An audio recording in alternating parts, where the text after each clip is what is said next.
Today on Community Cooking, we have guest chef Cheryl Dent with us in the kitchen. We're making all kinds of wonderful things with just bone broth, from a veggie soup to a bone broth chai tea latte. This is one show you don't want to miss. We're cooking with some of the best chefs from right here in our own community. So grab a seat, get comfortable, because we've got another awesome menu coming at you in under 30 minutes. This is your Community Cooking.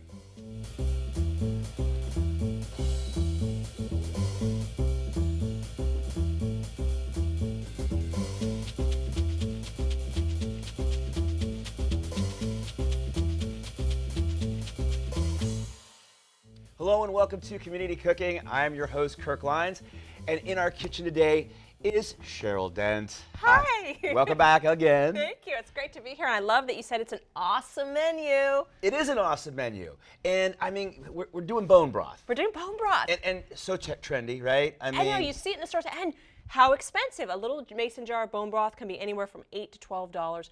And the thing is, it's super, super, super easy to make, and it's super nutritious, and it's like the perfect staple in your kitchen. So I've come up with some really crazy recipes, including a chai tea latte made with bone broth. How crazy is that? We're not just making bone broth, we're making stuff from bone broth. Right, All right. And, you know, I mean, I know that there's people who are drinking this out of mugs. Yeah, I do that. And I have to say, you're one of them. I'm a bone broth sipper. I have to say, I confess, I'm doing it. The thing with bone broth, a lot of people are confused between the difference between what is the difference between a bone broth and a stock. Right. They're very similar. The main thing with the bone broth is you're really cooking mostly with bones, and then you can add in some vegetables. And it's less about the meat flavor, but it's really about extracting the nutrients from the bones, the collagen, the hyaluronic acid. And I just read something interesting. After the age of 40, our body doesn't produce collagen anymore. So this is. Huh? Yeah. What? What? I know. So people are going to the doctor and getting injected. I'm done?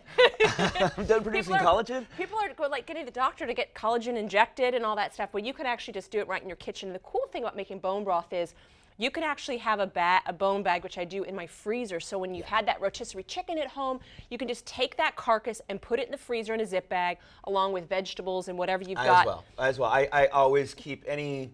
Or if I cut the backbone out, those are the best. The backbone's actually... The backbone is great. So for the bone broth we're making today, we've got some backbone, and I wasn't actually able to get chicken feet. Usually I use chicken feet. Apparently the FDA changed the rule because it's attached to a tendon. So some markets don't have it, but if you can find good... I know I've seen them. Yeah, if you can find good, since we are really thinking about the bones, it's good to get organic or pasture-raised chicken. So you want to get really high-quality bones. Before we get started on the I'm so excited to talk about bone broth. Well, not as excited as I am to tell you that I actually have come up with a name for your first recipe. What? Yeah, it's usually you who I know. comes up with these. I thought today we could say Plucky bone broth. I don't know. I think mine's better. Ready? Okay. Bad to the bone broth. All All right, let's do it. Come on. Enough silliness. Let's make bone broth. Okay, we're going to make bone broth. So I'm doing a little bit of a cheat out just so you guys can see it, because obviously it takes a long time to cook. Right. It's anywhere from 16, you can go all the way up to 48 hours to make your bone broth. I've got chicken necks in here, and then to that we're going to add kind of an idea of a mirepoix. So I'm going to have you kind of rough chop the celery. We don't need all of it, maybe like 6 of them, and I'm going to turn this on. 6 celery? Or yeah, 6 celery. You got me all excited about bad to the bone broth. Told ya. Bad to the bone broth. Told you it was a great name. It's great. I can't believe I didn't come up with it. So we're going to add celery. I've been sitting on that for about a week. Wait, did you know I was doing bone broth? No, I'm just joking. Oh, God. But you really got to say it like bad. Yeah, you got to bring it. You got to bring it like George Thorogood. Yeah, I love that. Okay, so rough chop, super easy. And again, if you have these in your freezer, just throw them in. Yeah. That's the thing about bone broth. It's so just rough chop. I mean, you could really even actually throw them in whole. You don't really need to peel everything. Just clean it really well. Right. These vegetables are all going bye-bye at the end. Yeah. Anyway. Some onion. And this is what I love, and I'm going to just dice this. I've got a shallot. You really don't even need to peel it. You can just, because it's going to cook for so long. So right, yeah, and you're going to strain this out anyway. Yeah. I'll do that sometimes too. There's a lot of flavor in those skins. Oh, yeah. You know? Okay, am I on? Yeah, I'm on. Okay. I'm bad to the bone on. Okay. There you go. And then this is where there's a lot of different schools. Some people say, you know, the ratio, you can do garlic or not. I like garlic, so I do as well. I'm just gonna I've just kind of taken apart, and I think just have it. Once again, you can leave the skin right on it, right? Right, leave it on, because we're straining it out. There you go. And then, if you like stuff a little garlickier, but I think that's like the perfect amount. Yeah. So that's it. And then this is kind of fun, a little bit of ginger in there. Yeah, I like that too. I like that too. I think that's really delicious, and it does come through a little bit. Just a little bit. It just adds a little bit of a sweetness to it. Yeah. And then I like adding in peppercorns. For sure. Again, we're going to be straining it out, and then, you know, bay leaf, 2 bay leaves is fine. If you want to get real crazy, you can also add maybe like 1 star anise. Oh, absolutely. Really nice. That would be a nice one, especially Very nice. kind of give it a different kind of flavor. And then here's the interesting part with doing bone broth is you add apple cider vinegar. Okay. Now the theory with adding the apple cider vinegar is it pulls more minerals out of the bones. That's the school. But then I've been researching since was going to do the show. I researched it, and then they said it's been debunked. It doesn't actually do that. So there's kind of some different camps on does the apple cider vinegar really pull it? But I think it does. I feel like it would. Well, one thing I'll tell you is that I need a little bit of acid like that is always good for the flavor profile. Absolutely. You know, it helps balance the salt. So you know what? Let's say it works. Let's say it works. I mean, there's no way this isn't healthy anyway, right? I know. So the key, if we were making a stock, obviously we would use more meaty bits of bone. We wouldn't use necessarily just like the backs and the necks. But since, again, this is going to now cook down slow and low, you never want to let it come to a boil. We could actually cook this for about 16, 18 hours. You could also do this if you're not comfortable leaving it on the heat overnight. You know, you could also use a slow cooker. Absolutely, because you literally, when you say like barely a simmer, it's like we're like a bubble every once in a while, right? You don't really want to let it ever come to a boil.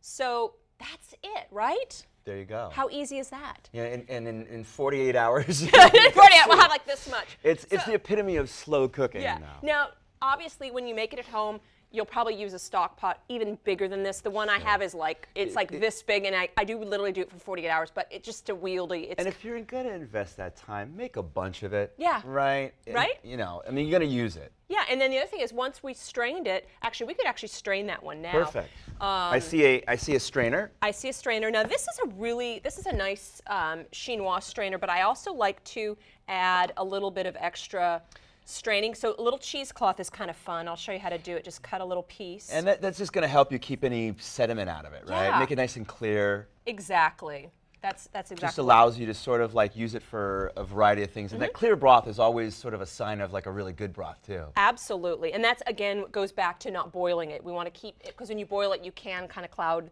the broth. Right. Okay, so that's basically it. Now here's the fun part. We're going to strain it. I will hold this. You're going to hold it? Okay, Yeah. awesome. And this isn't too hot, so I'm just going to come over. And then this is it. This is our gorgeous bone broth. You can see all that meat. It smells delicious. That's amazing. And you know what? There's something about this. It's just some sort of like a very much a holiday feel behind the smell and what it does to your kitchen. And again, like what you said, to have fun with your seasonings. Like a little star anise would be really beautiful. So good. And fresh bay leaf. Even Oh if you yeah, have it. fresh bay leaf. You can put any fresh herbs. Mess around with peppercorns, different types of peppercorns, Szechuan peppercorns. Yeah, different levels of spice. And I actually have. So do we have enough to make? Oh, this is great. Okay, perfect. Look at that. Yeah. Isn't that beautiful? It's great. Perfect. And we That's can just. great. I could get rid of this for you if you like. Oh, I just thought I would just do that. You got it. So why don't I move this over to this burner, and then should we go ahead and make some soup then with Let's make some soup. How easy is that, right? Yes. Okay, so I'm just going to grab my.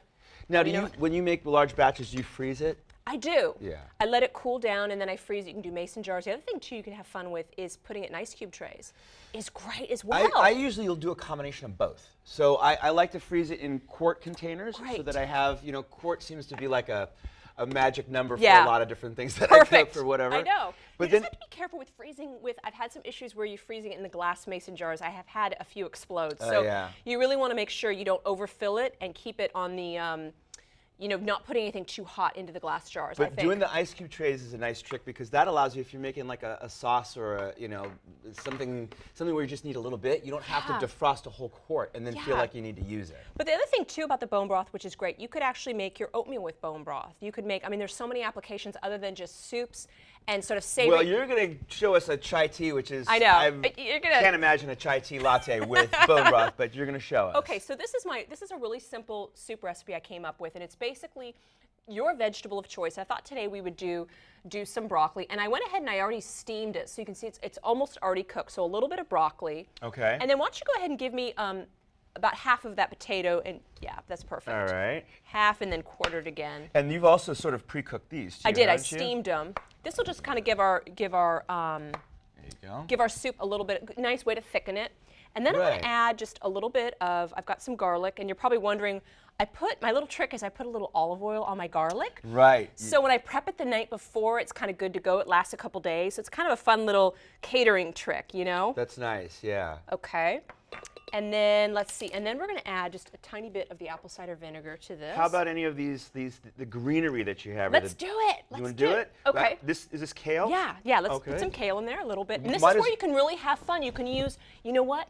Let's say you had a party and you have crudité. You could throw in your crudité in here. I do it all the time. You do? Yes, I absolutely do that. Little arugula? A lot of people, like, when they have leftovers at a party, they feel sort of like intimidated to keep it around, like it's going to go bad. They're not going to. I'll take your crudité home. Again, I'm going to make soup out of it, too. You know what? You take it home in your Ziploc bag, and then you can throw it in your freezer and you have it ready for bone broth. How easy is that, right? And then look at this. We're just going to fill this up. I mean, I feel like this is so easy, it's like an infomercial. You know what I mean? Like, how are we on liquid? A little more. I think just a touch more. Okay, that's perfect. Yeah, there's no way that's going to be bad. Right? Yeah. That's perfect. Okay, and then the little trick with blending, you don't want to you want to keep the top off on your blending blender. A hot liquid. Yeah. For sure. We've all had those blowouts in the kitchen, right? That's bad. That's dangerous, actually. I know. So keep the top off since the bone broth was hot. But you do want to, like, sort of keep it covered with there you go. Yeah. Excellent. That's what I like to do. Okay, so we're ready to blend. We're ready to, let's do it.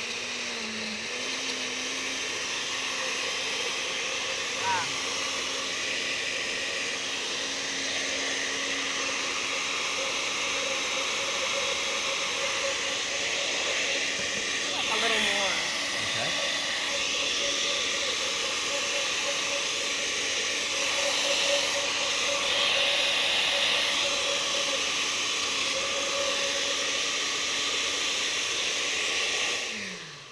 I think it's going to be amazing. Great. Okay. And you're just eyeballing it there. You're kind of looking for like a certain consistency and thickness to it. So add a little more veg. Yeah, and I think let's throw a little salt and pepper on there, and I think we're good to go. Salt and pepper. And if we want a little more seasoning, we could do like a little chili. Should we do a little chili in there? I like chili flake. Yes. Okay. I think that's gonna do something very nice to that soup. Right. And then you also have some Parmesan cheese here. Is that going in there too? Yeah, but I thought we could do it for topping. Okay. You want to finish it? All right. Yeah. Great. Okay. So let's blend this again. Actually, you know what? That's a great idea. We'll put a little bit in there, and then we'll top it off with the Parmesan cheese. Yeah, that's not gonna be bad, right?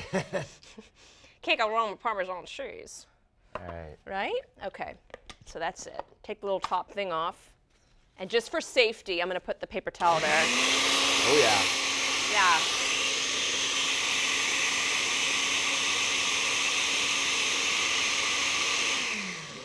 And you know what else you could do? If you wanted to make this, you could also save this and make it a little bit spicier, and you could put on eggs. How great would that be? Excellent. Wouldn't that be amazing? And we're pretty much done, right? We're done. Great. Okay, so how long did that take us to make the soup? It wasn't running a timer, but I'm going to say relatively quickly. Right. But I think this is a good time to sort of like straighten up here. Okay. We'll collect ourselves. Yes. Okay. And then we're going to come back and you're going to show me how to do that chai tea latte. Yeah, the chai tea with latte. bone broth. I know. Perfect. All right. Don't go away. We'll be right back. Mom was diagnosed with Alzheimer's at 58 years old. 8 years into the disease was when all the light went out. For me, it was heart-wrenching. Looking into the eyes of somebody with Alzheimer's, sometimes you just don't see the person's soul is like gone. And it takes a toll on everyone. I mean, it's a depressing disease to watch unfold before your eyes. She actually thought those of us who were caring for her and who loved her most were her worst enemies. More and more responsibilities fell on my shoulders. This disease just ravages a family. It changes your life. The magnitude of it is indescribable. My mother taught me to be in the moment. We have to live in the moment with them. And I'm going to be with that person right now in this moment, wherever she is. Now is the moment. If we work together, we can stop this epidemic. Contact Bright Focus and learn more. Welcome back to Community Cooking. I'm here with Cheryl Dent, and we've had kind of an interesting show here today, right? It's bad to the bone broth, or bad to the bone broth, or you could do bad anyway. All right. Well, if you're just Bone joining broth. us, you're not going to necessarily understand this joke. So we've been We can making recap for them. We've been making bone broth, Yep. and you explained that the difference between bone broth and a stock is that stock is a little bit more meat-based. Yeah. This is really concentrating on the bones and the aromatic vegetables and cooking it super low, super slow for a very long period of time and extracting the really healthful qualities like the collagen. Hyaluronic acid, minerals, all those sort of things, really pulling it from the bones. And we also talked a little bit about how easy it is to make and that you can literally have everything in your freezer. You can have a zip bag with bones. Let's say you made a rotisserie chicken. You can just have that in your freezer ready to go. And speaking of that, one thing that we didn't mention, the same kind of goes for the vegetables because absolutely. When you're working with things like celery or carrots or onions, you always leave that end of the onion or you always cut off the don't throw that stuff away. Unless, of course, if you're composting, that's a whole other story. Right. But you can put that into a freezer bag and freeze it and use it for exactly this purpose. And this is perfect. So it's really, it's really kind of, it's full, it's very, in a way, it's very ecological because you're really not wasting anything. And you can also put whatever you want. You can do, we didn't even have to peel the garlic. You can do garlic whole, the onion, just quarter it. You really don't need straining it all. So it's just, yeah. And this is what the bone broth looks like, just the bone broth. And then we took that bone broth and we turned it into this delicious vegetable soup, a blended vegetable soup. And it was so easy because we didn't even cook the soup. We basically used the hot bone broth, and then I had some steamed vegetables. We had broccoli, we had some potato, we had some kale, and you can really use whatever you want. If you have leftover crudité, throw that in. We're now on to the weirdest thing I'm going to consume today. Yes. And that is you're going to make a chai tea latte using chicken bone broth. Yes, chicken bone broth. I know. Cheryl, take it away. Okay. So let's start with ingredients. Okay, so for the bone broth, I've got coconut milk and the bone broth, and that's going to be our base. Okay. Now I am using a really nice black tea. I've got some black tea bags, so it's going to have a little caffeine to it, but you could use decaf tea, but black tea is really traditional for chai. Absolutely. And then here's the fun part with chai. We're going to sweeten it up with a combination. I've got some organic stevia and a little bit of honey. We've got fresh ginger. I've got clove. I've got turmeric, cardamom and coriander, cinnamon, pepper, a little black pepper, and then to top, we're gonna grate on a little bit of beautiful nutmeg. And for anybody who's like unfamiliar with chai, or let's say you're familiar with it just in terms of consuming it, all chai really is a blend of these types of spices. Yeah, and usually you would make it with all milk or water and a little bit of milk, but to make it even more sort of exciting, we're going to be using the coconut milk in there. So I'm going to do 3 tea bags just for a little kick. And chai is always different. Just because it's chai, the blend of spices is always different. So this is these are the spices that I love. Like I love a lot of cinnamon. So I definitely go for a lot of cinnamon. Yep. And then clove, just a little bit, because a little bit goes a long way. Perfume. I know. And then I like a lot of ginger, so we're going to go crazy with the ginger. Put that in there. And then a little bit of black pepper. Because you want that little bit of heat. To kind of balance out the sweetness. Correct. And then turmeric, which is always good for you. Yep. And if you had fresh, you could actually do fresh in there. Sure, you could slice it up just like you did the ginger. Absolutely. And then we're going to do our cardamom, which I absolutely love. Delicious, right? And then a little bit of coriander. This is always sort of a kind of a sleeper ingredient. You don't really think about it too much. Which is, it's just the seed to the cilantro plant. Exactly. And then if you get it on your hands like I did, just sort of grated it. And this was something cool I found at the spice market was this is actually organic. This is what stevia, which is a natural sweetener. Yeah. It's beautiful. I think it's got a really interesting sort of earthy taste to it. I thought it would go great. You're right. There's like that matcha quality to it. Kind of tastes a little bit like a green tea powder, which you could actually add that to this. And then I'm going to add some honey to it. Wow, that's good. Yeah, so, I mean, all the stevia that I've ever seen has always been white. I've never seen it green. So when I saw it green, I was like, what? That's the way stevia is supposed to be, how it comes. So that's really it. And then we'll add our beautiful coconut milk. And then we'll just let this steep, simmer it low. And how long do you want to let that simmer or steep for? I would say just a few minutes. We want to let the tea kind of release, so just a few minutes. And this can be sort of an any time of the day thing. This is a morning thing, an afternoon thing, a nighttime thing. Doesn't really matter. Yeah, depending obviously your caffeine level. Right. Good point. Good point. I made this yesterday afternoon. I have to say it was like the most energizing pick-me-up. It was just delicious. The other thing that could be kind of fun to do to this, which is really popular now, is the whole bulletproof coffee. You could turn this into kind of a bulletproof chai. You could add a little bit of, since we've already got the coconut milk, you could put a little bit of coconut oil in there and a little bit of grass-fed butter as well. Why do I feel like there are baristas out there right now, like with a pen and a paper taking notes? That's actually a really good idea. Right? Yeah. And explain to everyone what bulletproofing is, because some people might not be familiar with that process. So there's a kind of coffee, it's called bulletproof coffee, and this health blogger created it, and it's basically taking coffee and upgrading it by adding butter, grass-fed butter, and butter and coconut oil to the coffee.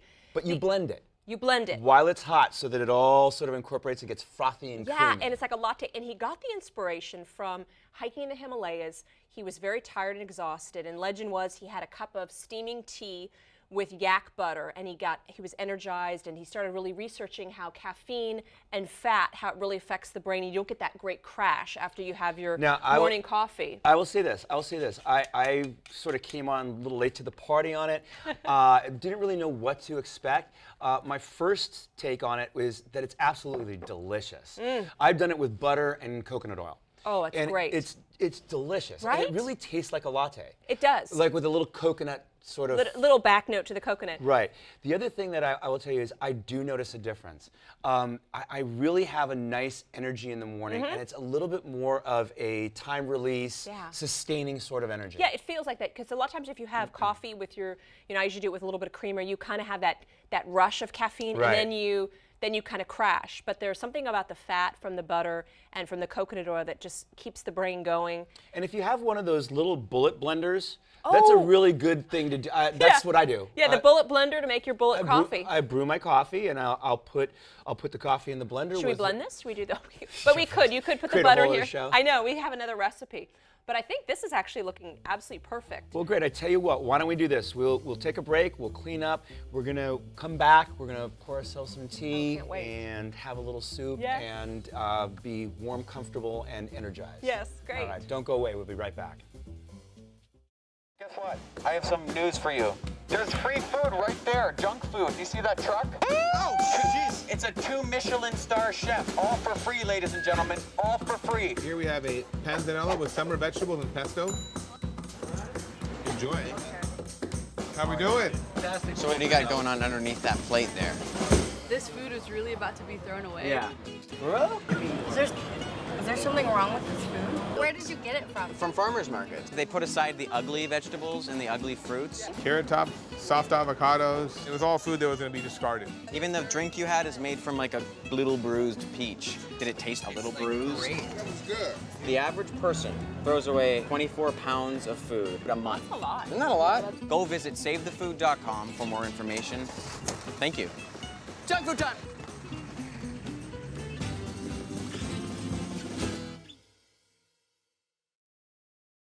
Welcome back to Community Cooking. I'm here with Cheryl Dent, and it's been the Bone Broth Show. It's been the Bone Broth Show. When we've done a lot of fun stuff. We've made bone broth, made a soup out of bone broth, and now we're making a chai tea latte out of bone broth. I know, it sounds just crazy and mind-boggling, but wait till you taste it. Yes, now that's been steeping over the break, and now you're going to just basically strain it into these cups, right? Yeah, so we put all our great spices in there, a little coconut milk with the bone broth, and then tea bags, a couple tea bags give a little kick of caffeine, and then we just go ahead and strain it. I love a little strainer that sits right on top of the cup, Those are fun. Just like that. Oh my God, this is gonna be I'm really excited about this. Yeah. It smells so good. Yeah, no, it's a great, I really am fond of that whole sort of spice flavor profile beautiful. right there. And if we wanna, I just thought just for fun, a little garnish? Oh, it's just so pretty. Yeah. And then maybe just the tiniest little bit of clove. Always the food stylist. Yeah, I know. I just want to just dust and, okay, well. Awesome. Well, I tell you what, while that's cooling down. Perfect. Okay. While that's cooling down, why don't we try our soup? Oh yeah, great idea. Here. Oh, thank you so much. For you. Yeah. And I will grab I just love the color of it. It's so bright. Yeah, it's a very pretty color. Very right? pretty. Let's and that beautiful Parmesan cheese on it. I mean, it's got a real sort of like fresh vegetable quality to it. Fabulous. Really good. And I love the Parmesan goes so well with the broccoli. It's great. You know, and while I'm not necessarily a fan of hiding vegetables for kids, I don't believe in that. I think that that's sort of the wrong message. Yeah. This is a way, however, to, I mean, a kid would eat this. Oh, it's yeah, delicious. right? And obviously you could add more. We were pretty tame on our spice, but we could have added more. You know, the roasted jalapeno would be good in there, or the Thai chili, but... I am getting the heat off the crushed red, though. We put a little crushed red in there, right? A little bit of the Aleppo. Oh, the Aleppo, that's right, okay. And then again, you could always take this and make it spicier and a little thicker with more arugula or any leftover salad, and then have it over eggs the next day. So that would be another great thing to do. All right, it's tea time. Tea time. Well, cheers. It's tea time somewhere, right? I think it's still a little hot. Careful, the It is warm, but that's okay. Yeah. Here we go. Here we go. Is it too hot? That's really good. That's really good. Oh my gosh. I mean, that to me is better than any latte you've had at any coffee place. I kind of imagine this sort of like chicken chai tea latte. That's what I imagine, but you know, there's so much spice in that chai that it really, it's not coming through like that, but there is a heartiness to it. There is a heartiness to it. I think it gives it, you know what it does? It gives it a depth, sort of a back note of depth of flavor, but you don't taste any chicken in there, do you? No, no. It just tastes healthy. Tastes delicious. So good. So good. And again, I think this is perfectly balanced sweetness-wise, but you could obviously make it a little bit sweeter. Conceptually, one of the strangest things we've done on this show. Oh, it is? For sure. Well, at least, yeah, with me as the host, we have to talk to Maria. But conceptually speaking, one of the strangest things that I've seen done, but at the same time, just so delicious and so good. This is great. You know, how fun would this be to put this in your thermos, take it with you to work? This would just be great to sip all day. I mean, Absolutely. It turned out really great. I'm so glad you liked it. Hey, can I say good job? I mean, great job. Thank you so much. Really, really awesome. I would highly recommend both of these dishes. Thank really, you so much. Or both the soup and it's not really a dish, but you know what I'm saying. We're doing the liquids today, right? Thank you, Cheryl. Oh. It just goes to show you that we literally cook with some of the best chefs from right here in our own community. On behalf of myself, Cheryl Dent, and the crew here at Community Cooking, thank you for joining us for another fun and slightly strange episode. Yeah, we'll see you next time. I'm going back to this. Yeah.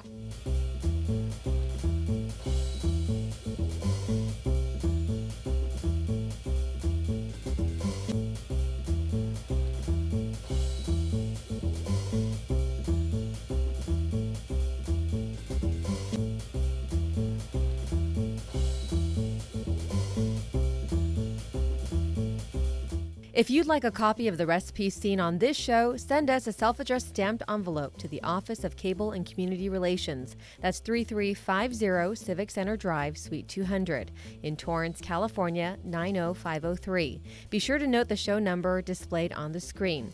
And don't forget, you can find all the fresh ingredients used on today's show at the Farmers Market. Visit the one here in Torrance at Wilson Park. That's located at 2200 Crenshaw Boulevard. They're open every Tuesday and Saturday from 8 a.m. until 1 p.m., rain or shine. And if you'd like to be a guest on our show, email us at communitycooking@torranceca.gov and check us out online at youtube.com/TorranceCityCable and like us on Facebook at Community Cooking TV.